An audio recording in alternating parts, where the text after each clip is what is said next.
Second time in 7 days. I did a training with another company. Today was Colorado. The other one was in San Diego on, I think it was Thursday. Second time in 7 days, I'm hearing agents in other markets say, hey, I've got a few listings that aren't selling. What's going on? Why aren't the listings selling? What do I do? And I had to point them to our price adjustment course. What does that tell you? It tells you that the market's changing. Anthony Lamacchia here with Crush It in Real Estate. Now, I just talked to this about them, and if you remember right, and this isn't an I told you so, but I sat outside on a Sunday night 3 weeks ago with an orange shirt on at my house, and I said, the market's changing. Are you ready? Are you prepared? Are you ready to use data, statistics, on-market snapshots, the amount of homes that are for sale? Are you ready to use all of that so that you can show that to your sellers, get your sellers to be realistic with their listing prices? And we talked about that. So let's run through it quickly one more time. Yes, change is good, Kerry, and it's necessary. Sellers have, I'm going to just sit down here. I've been training for 45 minutes. Sellers have ruled the roost for the last year and 3 months. And now that, the vaccine is out and that people are more comfortable doing things and listing their properties, all of a sudden, there's more inventory. And let me tell you something. Today's July 6th. Mark my words, inventory is going to go up probably 25% in the next 3 weeks. There is a ton of listings coming on. I can tell by watching. I monitor our pre-list at our company, and it tends to match the market. So a lot more inventory is going to come on. What does that mean? That means we had better be properly communicating with our sellers, explaining to them that there's more competition, telling them point blank, hey, the price your neighbor got in February, your neighbor wouldn't get right now. Okay, they wouldn't. Joanna, one of the best realtors in our state, right there, talking about 6 houses in Burlington. Well, she says only, but here's the deal, and Joanna knows this.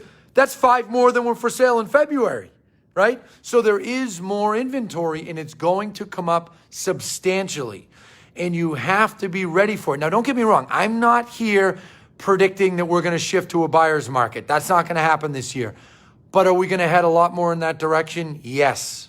Okay. I just said in this training I was in, awesome team out in Colorado. We had a nice meeting and over Zoom. And I just said to them, I said, guys, all of us realtors got lazy in the winter. Everything we listed turned to sold, and it sold so quickly. We stopped having those conversations in the listing appointment about how the market is and about how if the home doesn't sell, what are we going to do? If plan A is to list your house at this price, what's plan B if it doesn't sell? We all got away from that. It's time to get back to it.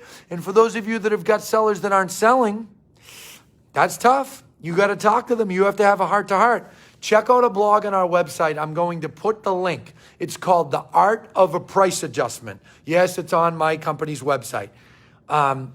There is no blog that I've ever seen in my career walk sellers through if they need a price adjustment and how much to adjust better than that blog. You have to check it out. The Art of a Price Adjustment. We will put it in the comments. Look at that. Joanna just said I'm 100% correct. Joanna and I haven't talked, which we need to. We haven't talked in too long. We haven't talked in months on end, but I know the market and she knows it too. She's one of the best realtors in the state. 6 homes for sale now is 5 more competitors than you had 4 or 5 months ago. What does that mean? You have to be priced correctly. Correctly. I'll tell you the same thing I told you a month ago. I'll tell you a secret. We buy properties here at my company all the time. We bought 3 in the last 2 weeks. We bought 3 single-family homes. And I told you all that when we list properties, if we think it's worth $700, we list at $680. We think it's worth $400, we list at $350. We do it on purpose. Go a little low, you sell for more. That's how you get your sellers more money. And you need to explain that to them. You need to articulate that to them. And remember, sellers inherently, just like buyers, they don't want to listen. They tend to get skeptical. Take buyers, for example. Now we're getting buyers. What's going on? Is the market crashing? No, the market's not crashing. We are going to be in a more of a seller's market for a while. But is it going to be better for you as a buyer than it's been? Yes, and you should be celebrating. This is an awesome time. All of you agents that are listening that are so discouraged and aggravated with the start to the year you've had, you should be singing from the rooftops right now because we've got inventory. It's coming on. All right, I'm going to be late for my next meeting. I got all fired up on this topic. I'll see you guys. Thanks.